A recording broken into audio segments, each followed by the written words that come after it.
29th of June 2016, the Avon Police Department received this disturbing 911 call. The caller was a woman who made the call on behalf of her sister, a desk clerk at Fairfield Inn and Suites. The woman said that her sister had just called her about a man in the hotel lobby who had just pledged allegiance to ISIS. Not long after the first call, the police department received another 911 call. This time, it was the desk worker's father who called for the same reason. Upon receiving multiple claims about an alleged ISIS operative in the hotel, the Avon Police Department jumped into action. In less than 5 minutes after the call came in, officers arrived at the hotel where at least 5 policemen surrounded the suspect while he was making a phone call in Arabic. From the bodycam video, you could see one of the policemen loading his rifle before running towards the suspect. Come here. I'm still on hold with music for the main lobby. I'm not getting anybody at the desk right now on phone.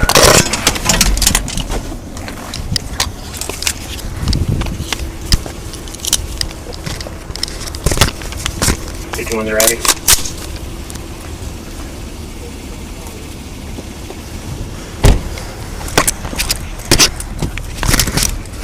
Let's go on the LT.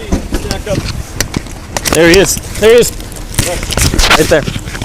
On the ground! Get on the ground! Get on the ground! The suspect has been identified as 41-year-old Ahmad al-Manhali, a UAE citizen who owned a marketing company in the UAE.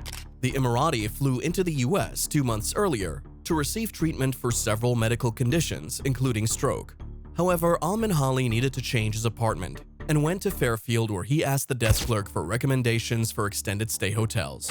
Al-Manhali was patiently awaiting the list when the policemen came in, guns drawn. Down! Down! On the ground! Do it now! Drop that Get on your car. Down! Roll out! On the ground! Do it now! On! Roll out! Roll out! Roll out! Lay down! Roll out! Roll out! Roll out! Roll out! Roll out! Do it now! Hold your arm! Step away!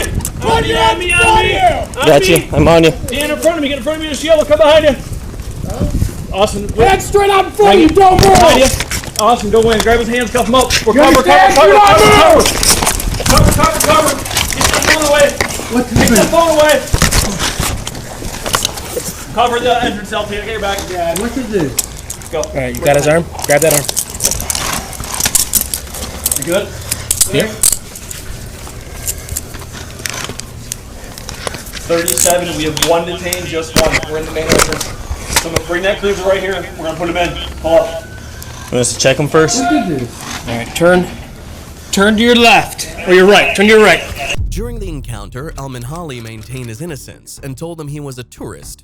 While officers handcuffed al-Manhali and removed his wallet, the remaining officers made contact with the desk clerk. They needed to hear her version of the story to corroborate her claims.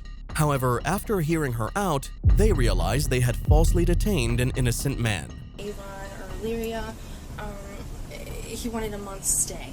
He was leaving July 13th to the 14th, around there, and I tried to help him as much as possible. Everyone said that they were booked and they couldn't help him. I told him, and then he wanted to sit in our lobby. He didn't want to leave. So you said you guys were booked? Yeah, we said we were booked. Okay. And everywhere he called is booked too. It's summer, people are Sure, traveling. absolutely. So, I mean, that's what he had 2 phones. He was searching the internet on one phone, making calls on a disposable phone. That's really all that I know. It just freaks me out because of everything. He didn't say anything else? No, it's Because the call we got is that someone said that he was pledging his allegiance to ISIS, No. who would have said that? Who made the call? I told my sister, I said, "Why is he dressed in?" It's my sister. Her name's Allison. She called. I said he's dressed in a weird outfit. He has 2 disposable phones. I said I don't know what to do because of everything. 2030 units, stop your search. Because everything is going on with ISIS is what I said. I said call the police because we couldn't because he kept coming up here.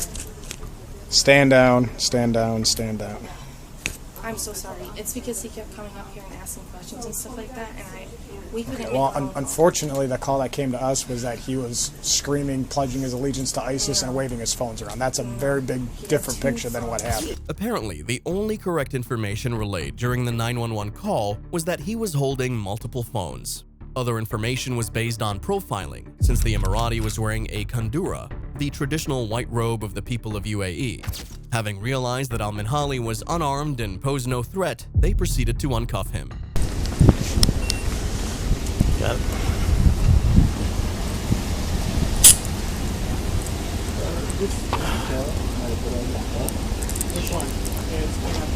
I thought I saw lot it or out on the searching. I'm road? like, where did that come from? The silver minivan?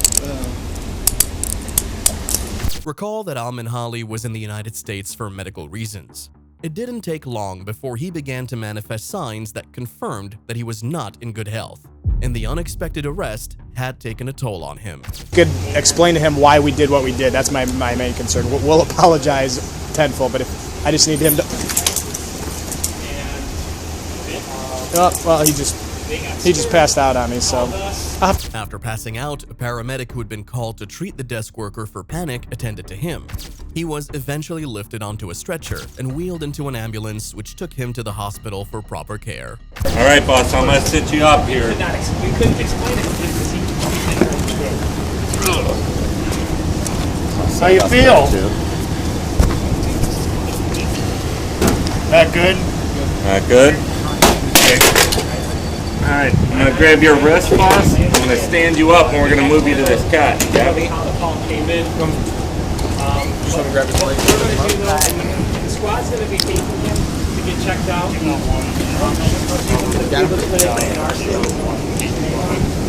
I'm probably going to St. John West Shore, probably. St. John's. I guess they're taking him. Following the incident, the city and the city's police department issued a statement of apology to Al-Minhali for the incident.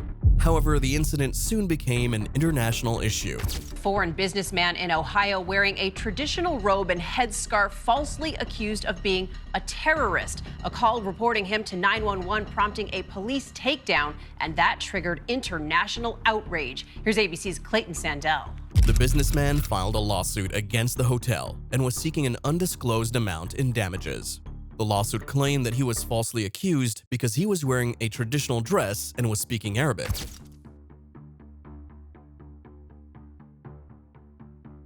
They also mentioned in the lawsuit that Al-Minhali was violently approached with several weapons, even though there was no legal justification.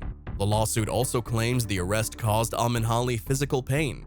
He spent days in the hospital after having symptoms of a stroke. Here is what Al-Minhali's lawyer had to say about the incident. There was no suggestion that any crime was being committed. He was on the phone.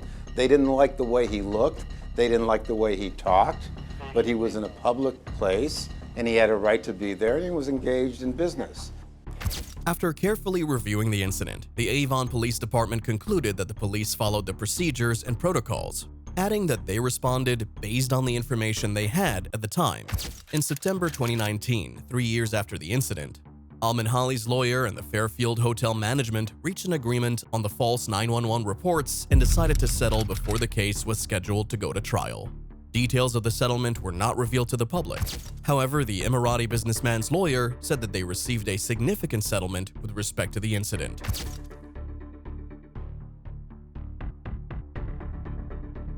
If you enjoy interesting cases like this, click on the next one and subscribe to the channel.